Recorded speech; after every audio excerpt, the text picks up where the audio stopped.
Hello friends, bienvenidos. My name is Jen, aka Jen Colotero on social media, your local witchy friend and intuitive guide through the occult.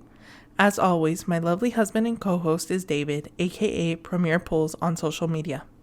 Hello everyone, thank you for listening to today's episode. On today's episode, Jen explains the moon.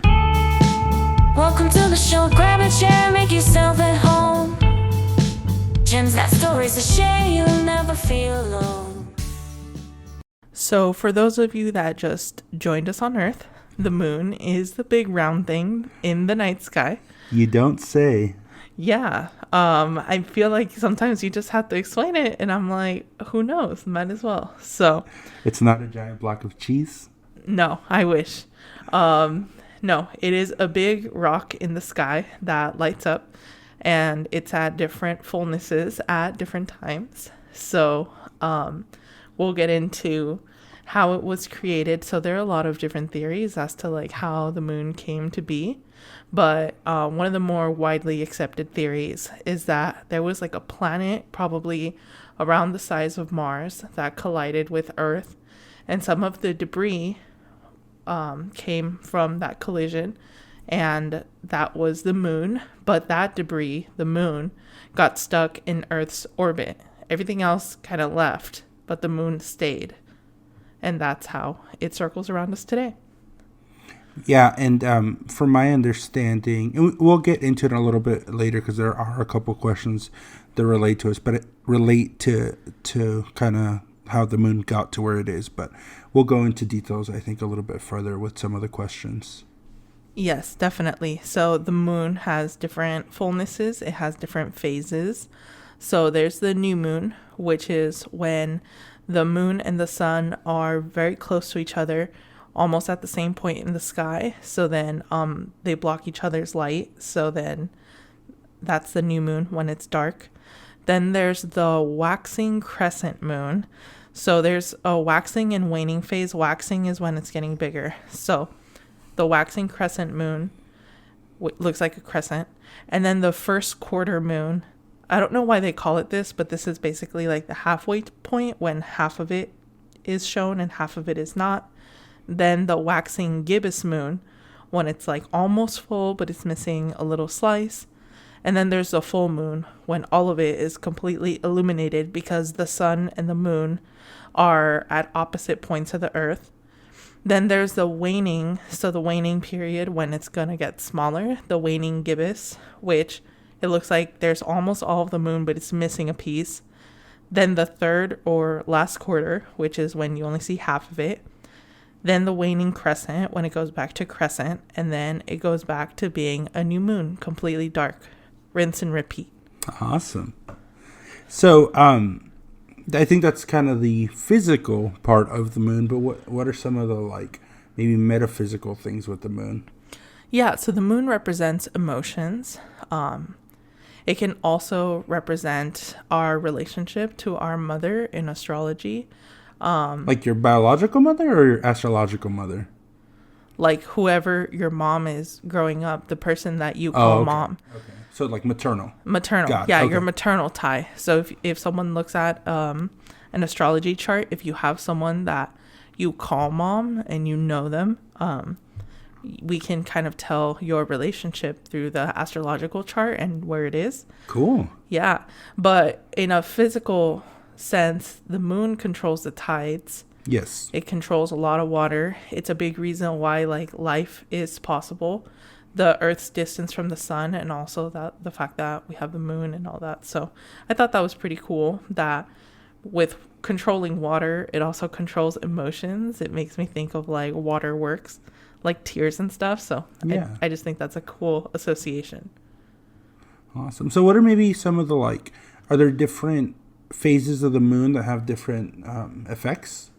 Yeah, definitely. And this goes to actually one of our listener questions at _MOHTAF_, an amazing artist who has also supported me since I was very young in my spiritual journey. She's great. Check her out if you want some cool art pieces. But she asked, what does each phase enhance in terms of types of manifesting and spiritual practices you're working on? I've always heard of the full moon bringing you a lot of power, but can you use the other phases for other things? So the new moon, again, when it's like completely black, is about new beginnings. So depending on where it is, based on your birth chart, that kind of shows you where you can start something new in your life. So if you're on Tinder, that's when you should be swiping? If it's close to probably Venus or your 7th house, yeah. Swipe away. Swipe away, yeah. Awesome. It just depends. Then there's the waxing crescent, which is starting to take action on the new beginnings. So I would say that the new moon is more like realizing where you have a clean start, and then the waxing crescent is actually taking action once you've identified it. I feel like that's every Monday for me. I don't know if anybody else does this, but Sunday night, I'm always like, you know what? Monday, I'm going to hit it hard. I'm going to like clean the house, go to the gym, get everything in order. And then it's like Monday's going to be my new beginnings. And then Monday comes and nothing happens. So I might have to start going off the moon cycle instead of the weekly cycle. Yeah, and this creates like if you do moon tracking, which it's a specific type of manifestation that I'm kind of laying out, that's like a month-long or 28-day action plan.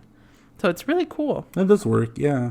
I think the new thing for me is going to be, instead of I'll do it tomorrow, I'll say I'll do it next new moon. There you go. Perfect. Perfect excuse for procrastinators. That's next month's me's problem. Exactly. Yeah. That's a new moon's me problem. So then is the first quarter, when it's halfway illuminated. That's really like your check-in point to check in and see your progress and see sort of like what else needs to be done, how much you've done, what's worked, what hasn't worked. Then there's the waxing gibbous, which is, again, when it's like almost full. That's like the busiest time. This is also times where people like don't sleep a lot. A lot of people, toss and turn. It's the busiest time. There might be some challenges. This is where you might get a couple of roadblocks. And we experience this on a monthly basis? Yeah. Ugh. Yeah. That's exhausting. That just hit me. I was like, you're right. We do. We go through all of this on a monthly basis. Or approximately every 28 days.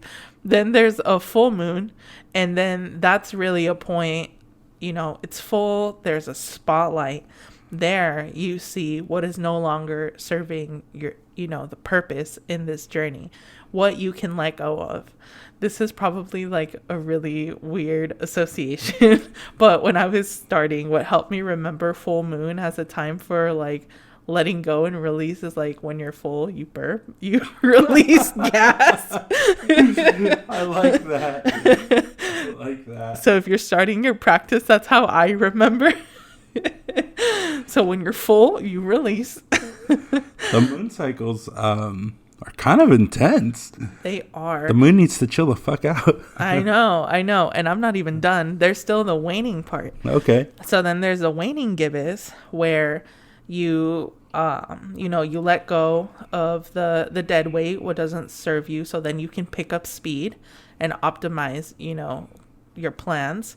And then the third quarter moon / last quarter moon, when it's at halfway again, you're really tying up loose ends and preparing to close. And then the waning crescent, you reflect on the journey of like what you've accomplished in this month and the lessons that were to be learned. And then we start all over again with the new moon, and then it with the chaos. And you start on another journey depending on where it goes in your cycle and your natal chart. So to all the listeners out there, maybe instead of buying a planner for the upcoming year, just go off the moon cycle. It sounds like it'll keep you nice and organized with all the chaos in your life. There are some planners that are like astrology based, I believe. If I'm remembering the name correctly, there's one called like Magic of I that looks so cool. I've never purchased it, but it has a lot of great reviews. So yeah, if you look for it, there are some that are kind of tailored towards that. Nice. And then the moon in general has so much like myth and lore around it. I think the most common one is what is it, with the werewolves, right? Do you know what that relationship could be? I mean, it sounds like it kind of tracks, because if you're saying there's all these stages, and with werewolves they come out during quote unquote the full moon, it's just like their beginning of all the shit they're gonna cause. So, right? When people learn that I'm an astrologer, especially first responders, they're like, I'm not really into all this, but I will say. You stole my example. That's what I was gonna use. Oh, dang. Well, yeah, you'll go into it in a little bit. But yes, I always get that. I will say, like, last time I was in the hospital without you, when it was like the worst freaking time, it was during I believe a lunar eclipse, if I'm not mistaken. Like, is that amplified then? Yeah. So we'll talk about a lot of these things later. But yeah, I can definitely see how like some lore, like werewolves and stuff, is tied to the moon, and then even like real beliefs. I mean, I think there are some like belief systems where it's like during a certain part of the moon you're supposed to cut your hair or not cut your hair. I don't remember. I know it's like part of the Latino culture. I know some people that adhered to it, but I forgot what phase they do or don't cut their hair. Well, I know also with a lot of Asian cultures, they follow the lunar calendar, right? Mm-hmm. The Lunar New Year, yeah. Speaking of Asian cultures, I'm going to give a shout out. Carolyn Fan, I know you're going to be listening to this episode, and I promised you I would give you a shout out this episode. So that is my good friend. Her last name is Fan. She is Asian, so I wonder if I will get an invite to the next Lunar New Year celebration. Does she celebrate Lunar New Year? I don't know, but she could send me the money. The money in the red envelope. I know. I don't know if she celebrates or not, but I'll take a little red envelope anytime. Just send the cash. It's fine. Just send the cash. Yeah, definitely. A lot of cultures follow the moon. There's a lot of importance with the moon. Yeah. So I know we're focused mostly on Earth's moon, but there are other planets that have moons, correct? Yeah, I think Jupiter has like 200 something moons. Like, that's a lot of moons. Yeah. And then other planets have maybe like 3 or something. But yeah, we're not the only planet with a moon, for sure. I know we spoke like about astrology in our previous episodes, and we talked about different planets, but do their moons maybe have any sort of effect on them, or like on us, astrologically speaking? I don't think so. Not that I know of. I feel like they're too small and too far away. And they follow like their orbit versus like orbiting around the sun, which also impacts us. Like, yeah, I don't believe so. Okay. The other thing I wanted to touch on, again, these are all throwbacks to previous episodes. It's cool that we're kind of building on these, because as I learn and the more I kind of get to understand your practice and just the metaphysical, it's cool just to reflect a little bit. I'm not a converter by any chance. I still am a huge skeptic, but I like putting the pieces of the puzzle together. I know we mentioned in previous episodes, though, full moons are good times to either charge or like recharge any metaphysical objects that you may have. We spoke about your tarot deck, and then we specifically spoke about crystals. Is there any good rituals to take advantage of during the full moon? I know in Pokemon Go, which if anybody is still playing, drop your friend link in our post and I will add you. There are certain Pokemon that you can only evolve during a new moon. So what about like crystals or charging, or any good recommendations that you have for our listeners to do during a new moon? Yeah, a full moon. A full moon? Yeah, so not during eclipse season. So if it's outside of eclipse season, then during a full moon, you're good to go to charge your crystals, charge your tarot decks, charge whatever you feel like charging outside. What are some good examples of some like crystals to charge up, and why would you charge them up during the moon? Literally all of them. So I feel like going back to the crystal episode, crystals are kind of like energy USBs. Like they'll always have like a little kick, but after like putting them under a full moon, it's like, whoop, these are spicy. I love it. So it's the wireless charging, right? For Pretty much. The moon is just like a giant wireless charging pad. Pretty much, yeah, pretty much. But if there are clouds, like definitely don't worry. The moon will still charge your stuff because moonlight can still penetrate the clouds. Nice. So, and okay. Speaking of moonlight, there's technically no such thing as moonlight, correct? It's the reflection off the sunlight that we see. yes, Yeah. yes. But the fact that it has to go like through the moon is. Well, it doesn't go through; it reflects. But off. you know what I mean. Like the moon is like the proxy. It like has to go bounce off of the moon first, so then it touches the moon, Right. and then it goes down to us and our crystals and our tarot decks and whatever we want. Nice. Any good rituals to practice during the moon? Again, it depends on what sign it's in, what phase it's in.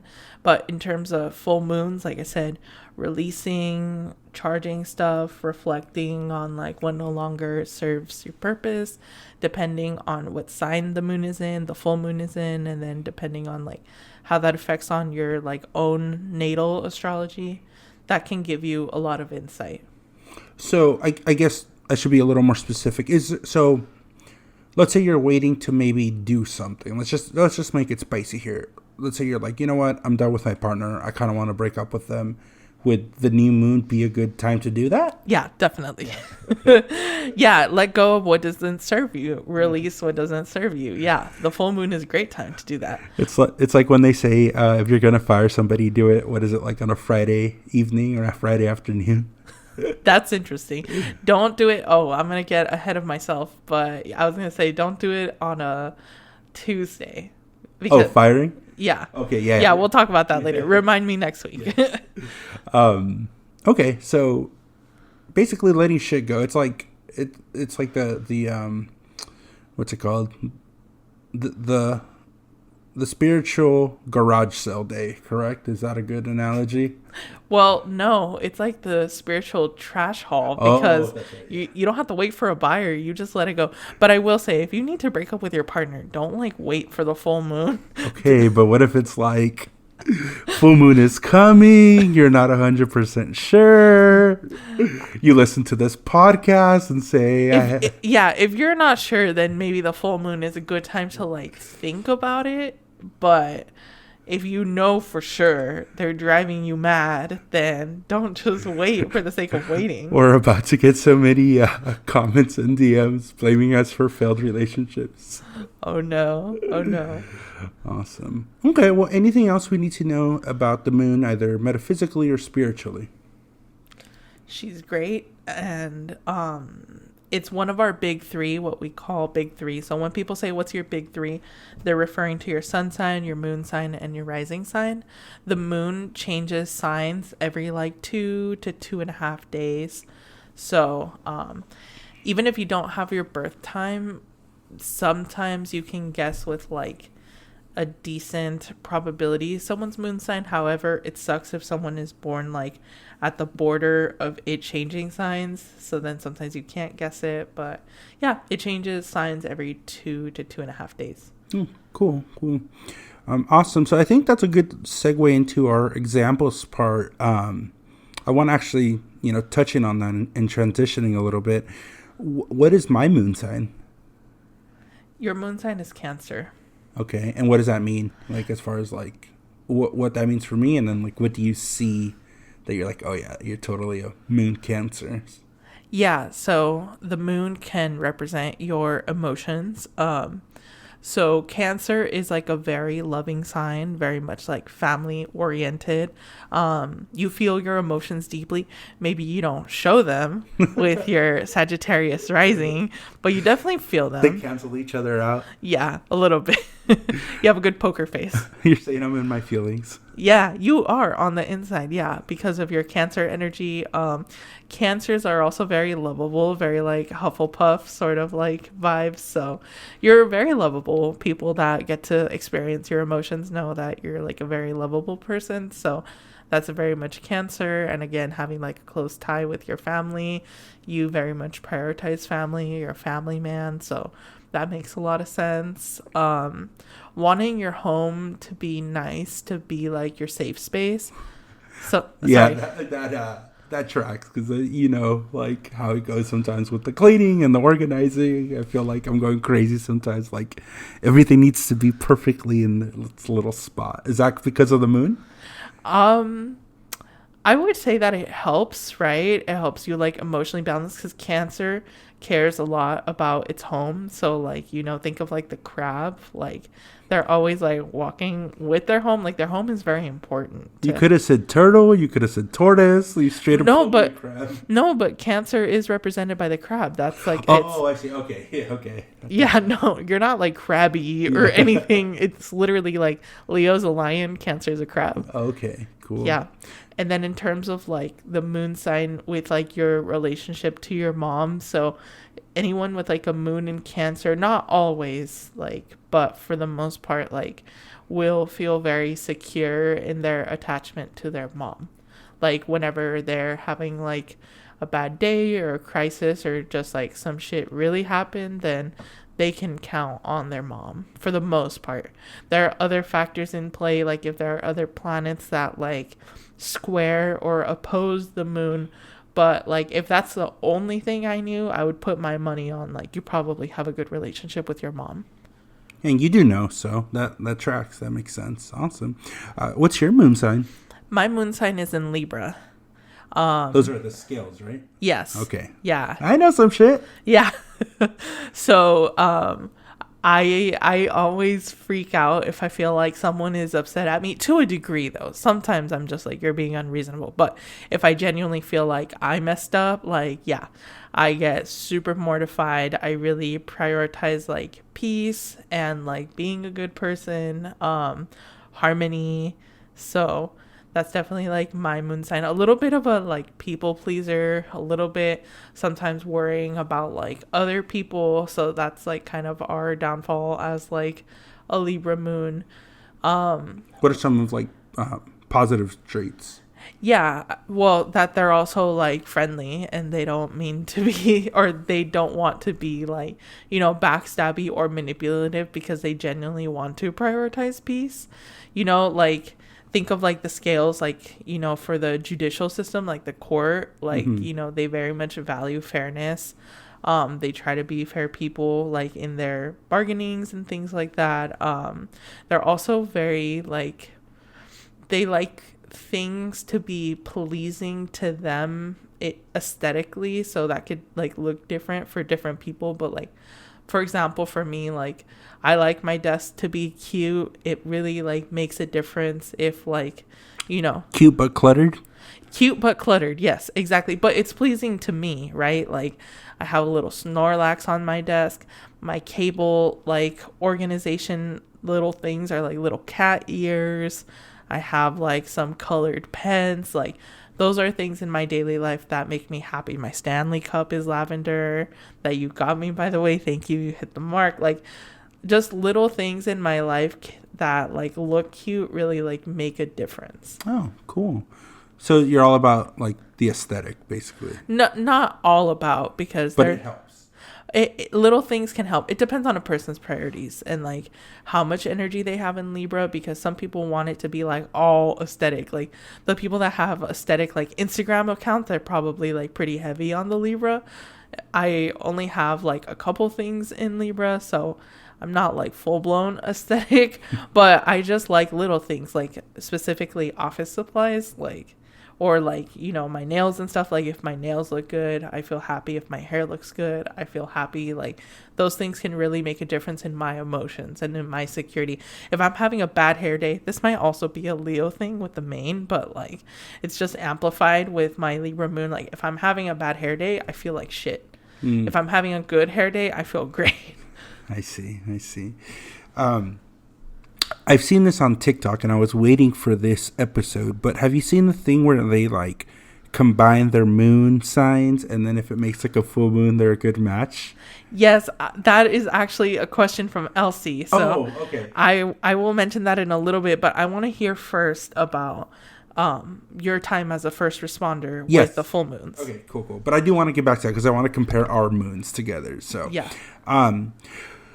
So yeah, I mean, as I mentioned, as our listeners know, I'm not really big into superstition. I'm not really big into like the metaphysical world dictating what happens here, like on the real plane.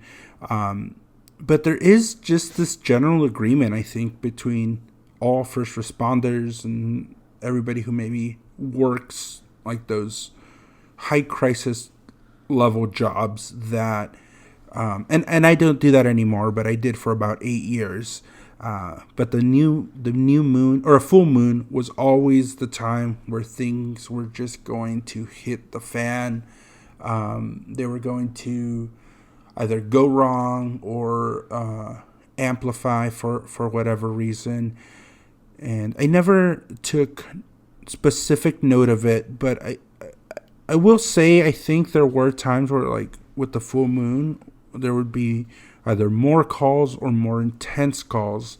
But I personally don't equate that to the moon. I kind of equate that more to like maybe manifestation, like making that happen, right? So if you want things to go wrong, things can go wrong really quickly. So I always kind of try to remain positive, try to say it's just like another day. But if everybody is already on edge, especially with those high crisis jobs or high stress jobs, anything you add to that, I mean, is not going to make things easier. So in my opinion, if you are in one of those fields or you do come across a time where you're thinking that the full moon is going to affect yourself personally, professionally, or spiritually, I mean, roll with the punches, I think, right? The more thought you give to it, the more energy you put into having those thoughts, I think the more effect it is going to have, because you're saying, here's the moon, which is out of our control, right? It's a celestial body, so there's nothing you can do about it. Like, you got to just roll with the punches. So, like, even if it did have an effect, what's the plan, right? How are you going to counter it? You can't run from it. You can't destroy it. So just roll with it. So that's kind of where I am. Very big superstition in the first responding field, but nothing I ever took too much notice of. It was just in general, do your best and do what you can. This is like not super PC, but just like the root of the word lunatic comes from like Luna. Oh, okay. Yeah, that makes sense. Yeah. Makes sense. So I thought that was interesting. Yeah. And that came from like people believing that like the full moon would make people like pop off. So yeah. But you know, a lot of things that come from back in the day or olden times of like origins of things, I mean, it's easy to try to come up with a theory of like why things are a certain way.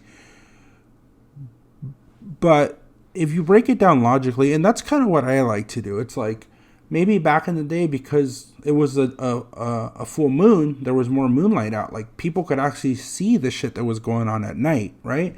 So when there's not as much moonlight, you can hide in the darkness. When there's a full moon, you kind of got that extra light. It's like a flashlight. Whoops. I meant to say actually floodlight. I kind of messed it up 3 times, but I meant it's a celestial floodlight to see what's going on at night. I'm trying to be serious. Okay. You don't have to be serious, but this podcast is not a serious podcast. It's Neil deGrasse Tyson might be listening. You never know. And then he'll roast me. Of course. I will say one time we were sleeping and I was like, babe, turn off the light. And he was like, you mean the moon? Because it was a full moon and it was super bright. It was hitting me in the face. I remember that. I was like, I don't know if I can. Like, can we close the curtain maybe? Yeah. And then I think the other day, I woke up too and I was like, what the hell? Who has like their light shining at me? And I look out the window and I'm like, oh wait, it's the moon. That happens to me a lot. Was I a full werewolf? No, absolutely not. You're my little angel when you sleep. What about you? What are some moon examples that you have? It's more related to eclipse season, but I have a lot of like eclipse milestones that I remember. So, eclipses can be either when the moon and the sun are together, that's like a solar eclipse, or when the moon and the sun are further apart, and then that is a lunar eclipse. So, but I remember that there was an eclipse in Scorpio, and I was in the hospital. You were traveling to Texas. I was alone. I didn't know anybody here. And I was like, of course I would be in the freaking hospital during an eclipse in Scorpio, which is where my Pluto is. And Pluto just wrecks your shit. And I was like, of course. And then there was like an EMT that had to like wait for something. And they didn't give me a room. They gave me a hallway. So I was in pain, but just shooting the shit with this EMT. And he was like, yeah, I'm a full believer that stuff happens like on the full moon for sure. I've seen it. And yeah, that day it was popping. People were in the hallway. Like there weren't enough rooms. So that's one of my more recent memorable experiences with the moon, specifically in an eclipse. But still, the moon has a big part to play in eclipses. We wouldn't have eclipses without the moon. Okay.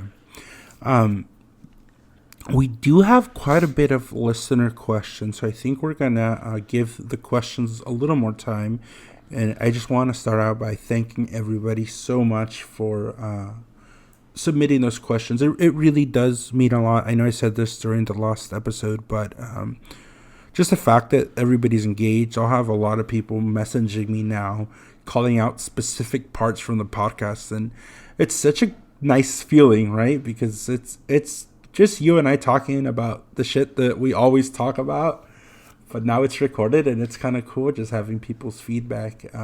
We've actually heard already some really nice, touching stories in regards to our episodes, so that really means a lot. I mean, it kind of is a good motivator to keep doing this, and I'm really happy. So I just want to take the time to thank everybody for their participation. Yeah, thank you, everyone. But for real, we have these conversations like all the time. We've had them for years. And I was like, I think our friends would enjoy like being a part of this. And that's how this podcast came to be. And yeah, I love that people are like, yeah, I laugh and I imagine myself like in the room with you. And it's like, well, you are, because when we record, like I have y'all in mind. So definitely thank you for listening, and hopefully you continue to enjoy all the content that's going to come out. But getting into the questions from my favorite prima, Elsie Reynoso. And that's cousin for people who don't speak Spanish. Yeah, sorry, my bad. Elsie Reynoso on Instagram. After seeing the one moon compatibility for soulmates trend on TikTok, how much does the moon phase influence our compatibility with partners, the birth moon phase? So yeah, you asked that question earlier. I mean, maybe a little bit, but I feel like there are more important factors, such as like what sign your moon is in, where your moon is in each other's charts. So you're a Cancer moon, so then you would be in my 10th house, because my 10th house is in Cancer.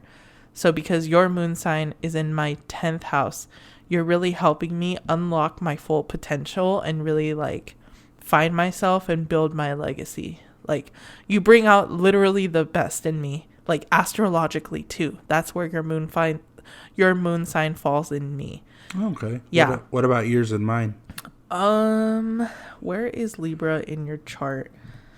I have to do some quick math, or I'll just pull it up right here real quick. Yeah, while you do that, we can go into the next question, and that's by Ms. Mozzie. She got a pretty big shout out last week, but shout out again. Can the moon's energy ever be too much to the point where it affects you negatively? I mean, I would say yes. I'll let you answer maybe the metaphysical part of it. But yeah, I mean, if the moon is too close to us, it does affect the tides. It affects rising tides. So yes, it can have a real world effect on us, not just metaphysically speaking. But I mean, if you believe that the moon holds a spiritual aspect to your life, I would also say yes, because it's a pretty big celestial body. It's our closest celestial body. It has a lot of influence, I think, more than people realize. So yeah, and I'll get more into this a little bit more with the next couple of questions, but it is technically a part of us as maybe not humans, but as like Earthlings, right? It, like you said, there was believed to be a collision that shot off debris both from the impactor, but we as the people, or as the Earth that was impacted, kind of gave some of that away. So there is like a real connection to Earth and the moon. Yeah, and then also metaphysically, yes, that's why during eclipses you shouldn't manifest. So during eclipse season, the sun and the moon's energy is just like too much, too unstable, too chaotic. Some people like the chaos magic and they manifest then. More power to you. I wouldn't do it or recommend it, but you live your life. But yes, that's when the moon's energy can definitely be too much if you don't know how to wield it. I'd rather just not even try. I'd rather play it safe during eclipse season. Going back to your question, because I just pulled up your chart, it's such a trip because my moon is in your chart in the same way. Oh, okay. Also in the 10th house. Yeah, so we basically bring out the best in each other. That's amazing. Yeah, yeah, we're compatible, I think. I think so. Yeah, there are some other things like, let's see, where is it? Yeah, like my Mercury, for example, is in your 8th house, which is why, like, sometimes the way that I talk, you're like, what are you even saying right now? So, I mean, there's definitely, it's not like a perfect match, right? Like, we all have our... But that's what keeps it interesting, though. Yeah. I think a perfect match would be boring, but we're compatible, which I think is what matters. Yeah, exactly. But it's interesting that our moons are in the same place for each other. So that's really interesting. True. But anyway, sorry, just to answer Elsie's question real quick. I've never really looked into how the moon phases affect someone's personality. So I'm just going to read them off real quick. So someone born in a new moon, is very much like an explorer, like wants to wander and try new things. Someone born under a waxing crescent, they're more likely to be assertive go-getters. The first quarter moon, they're like more self-sufficient and courageous. During the waxing gibbous, they're practical, grounded, and adaptable. During the full moon, they're emotionally sensitive and passionate. And the spotlight is on them. They're a little extra charming. During the waning gibbous, very grounded in who they are, and they admire a partner with confidence. They're logical. And then in the last quarter moon, the second time that it's at the halfway point, they're more go with the flow, chill. And then, maybe a little bit of like commitment issues. And then with the waning crescent, they're not very vulnerable. They tend to be kind of guarded. And then, they will flee if they start to feel caged in. So, again, I feel like there are more important things that determine compatibility, but the moon phase can affect your personality a little bit. Cool. Okay, so the next couple of questions are from my friend Jose. I forget his Instagram handle, but he submitted all over the place. He DM'd me on Spotify, so I'm just going to go ahead and answer them. Before I answer them, though, I do want to say I am not an astrophysicist.